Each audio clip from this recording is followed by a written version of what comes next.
Streaming now.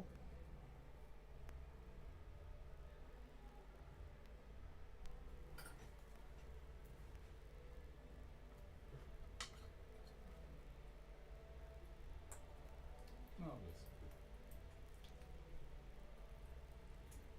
So should I talk? Okay, so tomorrow I'm going to contact all the various technicians around Glasgow who have to make us, to help us get this on air. One guy hasn't replied to me at all, and actually, yeah, he's actually the main venue, so I'll be tracking him down tomorrow as a matter of urgency, and hopefully they do have everything set up in the venue and we can plug in and go. I was just subtitling a video which seems a little bit eccentric, about how the plays of Shakespeare may be written by a black woman. Now, one problem I have with this is I was actually trained as a historian, and it's not that this is implausible. It's that I wonder why, when we have so much history to fill in and correct anyway, in the way that it is told, and what has been excluded and what has been included. In terms of Black history, for instance, this Black History Month at the moment, I wonder why we have to go into these strange corners, where evidence is almost entirely lacking.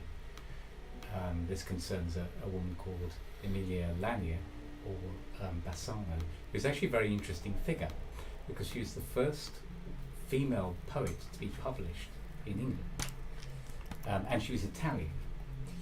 So those two things themselves are really interesting, and her poetry apparently has interesting sort of feminist takes on biblical stories and so forth, such as Adam and Eve, questioning whether the biblical narrative of Eve's wrongdoing is correct.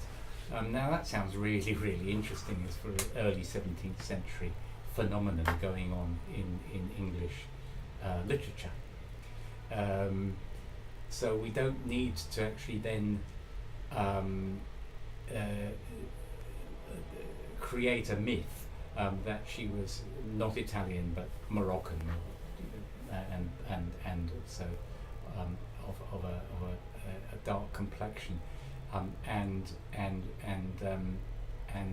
may have been Shakespeare's Dark Lady, and may have and may even have written his plays. This myth, the way these myths grow online, is interesting because they are from actually a kind of joke, a theatrical joke, done by a sort of experimental theatre company who did imagine this. Why did Shakespeare steal my best lines? Which is quite a nice idea, but it's fictional, right? And what the sort of what the internet whispers do is somehow turn this into some kind of missing history, which it sadly is not. It's always struck me as odd why people constantly bother about who Shakespeare was. Partly we have quite a lot of biographical details about him, but also some books have been written with some quite outlandish theories, and I don't really see the need, but call me old-fashioned. So I hope now that I'm in sync, and when I go pa, pa, pa, it's on the dot. Normally when I'm syncing things up in a timeline, I look for the consonants like P, because that gives you the easiest way of doing it. You just match the consonant. I do quite a lot of separate audio recording for video recording anyway, because I'm recording on my DSLR.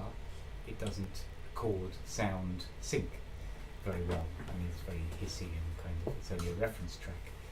So I record separate sound. Okay, now it sounds like okay. Okay? Look like okay. Yeah, so I'm a little bit late over here.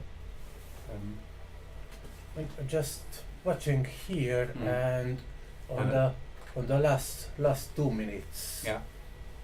It's in sync. The 90 milliseconds is the delay, and Corrected. it's with 90 millisecond delay, it's look like fine.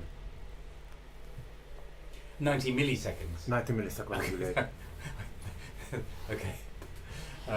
I can spot 1/25th